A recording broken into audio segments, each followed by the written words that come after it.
In today's video, I wanted to talk about Druidry again. So those of you who are not aware, I actually joined the Order of Bards, Ovates, and Druids probably about 14 years ago. I've worked with the Bardic material on and off. I keep going back to it. There's a lot of great information in there. And recently, I've spent a little bit more time deep diving some of the Gwersi. Gwersi is Welsh for lessons, so Gwers is a single lesson. And I was looking at some of the material, and the reason that I keep going back to it, first of all, Irish heritage. A lot of people have Irish heritage, especially here in the United States. A lot of Irish people moved here. But, and I know, Gwers being Welsh, right? Welsh and Irish is not the same thing.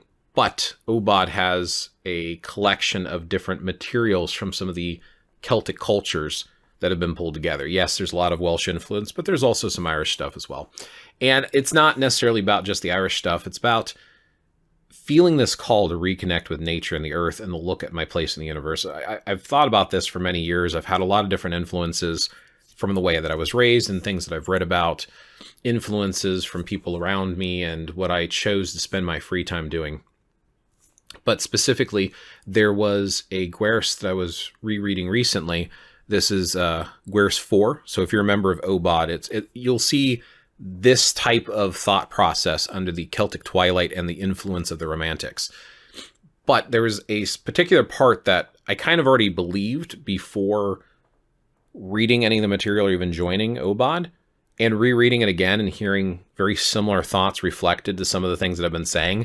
I'm like, that's probably one of the many reasons why I have enjoyed the material so much. But this one section is talking about how Druidry is basically this idea of enlightenment and how it sought to find the common themes of all religions and to unite Christianity with Druidry.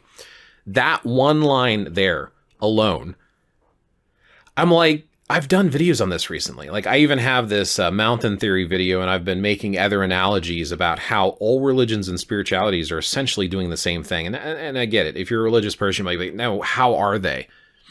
At the core of any religious belief, it's about,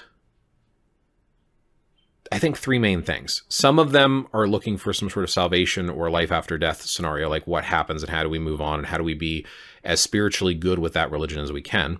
Connecting with some sort of higher form of deity, whether it is a single god, multiple gods, nature's the universe, whatever. And then how to act as a person in this world within the context. So it's like morals and rules for living your life. I think all religions have that. The way they go about it is where they argue about the details. And I have found recently, especially, a lot of people that I talk to, at the core and root of it, I think as humans, we have very similar belief.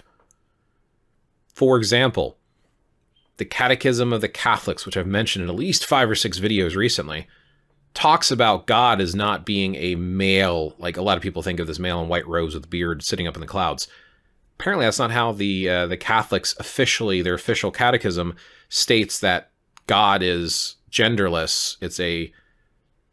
God is literally beyond our comprehension. And I'm like, that's really not too far off from the way a lot of pagans, neo-pagans, think about the gods, plural, as being aspects of nature, this greater whole, right?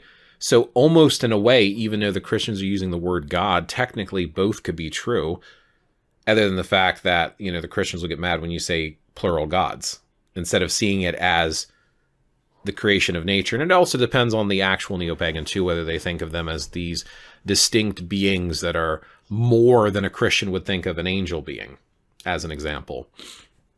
But I think there's a similar concept at the root and core of it. I mean, even the neo-pagan gods came from somewhere, right?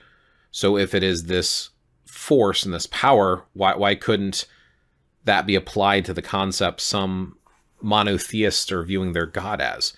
Do you see what I'm getting at here? I think that there's this universal belief of some sort of divinity, and we're just trying to find the appropriate way of approaching, interacting with it, receiving its blessings, and working with it in life. So I really do think that most of the religions out there at their core are similar. It's the semantics we get caught up in.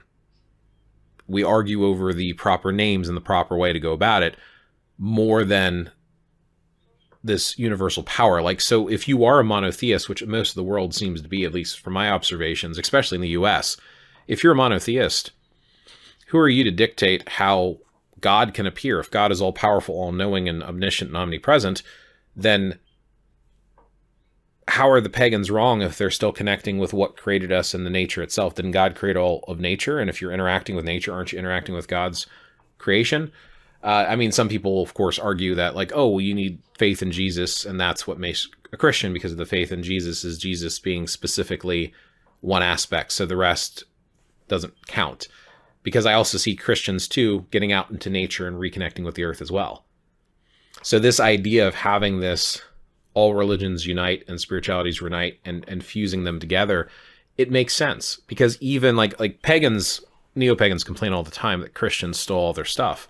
It's like, well, first of all, it's not your stuff because you weren't part of the ancestors. Our ancestors is all of our ancestors. If anything, the Christians kept it alive. But also, people apply new thought concepts to what they already know. So how do you be religious, spiritual, or respectful, right? Holding your hands together, bowing your head, showing reverence is a universal human concept that probably predates any of the modern concepts. So the pagans of the past, which we would call today pagans, they didn't call themselves pagans, they would have been doing something similar. And they would have continued to do it when they became Christians. They just changed the name of it. So the Christian practices are going to look the way you would expect probably some of the pagan practices to look. And we can see this through archaeology and through stories. We see it survive. They're doing similar things. The concept of an altar, the concept of divine robes or burning incense or candles, these are universal concepts that are outside of religion that are still done in almost all of the religions. Think about all the religions around the world who do some form of chant, altar, honoring sacred words or texts that have meaning and fulfill you with purpose and direction, burning candles and incense. Like, this is a very, very common theme. And once we get away from arguing over these fine details and just get back to this common theme that unites everything together, I think we can truly learn how to reconnect as a civilization, as a people, and as a universal whole with people who just live here on the planet Earth. So anyway, that lesson really struck home when I read that one line, so I thought I wanted to make a real quick video about it and share it.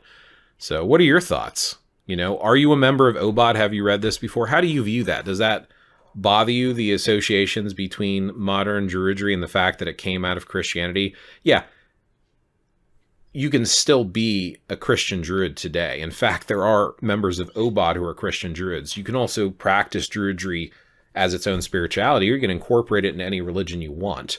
Because again, the principles presented here are about enlightenment and connection, and it can work with anyone for any path that they go on. So if you are a member of OBOD, how do you apply it? If you're not a member of OBOD, what do you think of some of these concepts and this idea that we might just all be believing the same thing, just practicing it mildly differently? We're all eating, right? We're all at the table eating food. We're choosing to eat different things, but at the end of the day, all the food comes from somewhere on the earth, whether it be plants or animals, and we're consuming it and eating it. Feels like religion to me, right? Anyway, leave your thoughts below. I look forward to reading them, and have a fruitful path and journey, whatever you are on, and I'll catch you in the next one.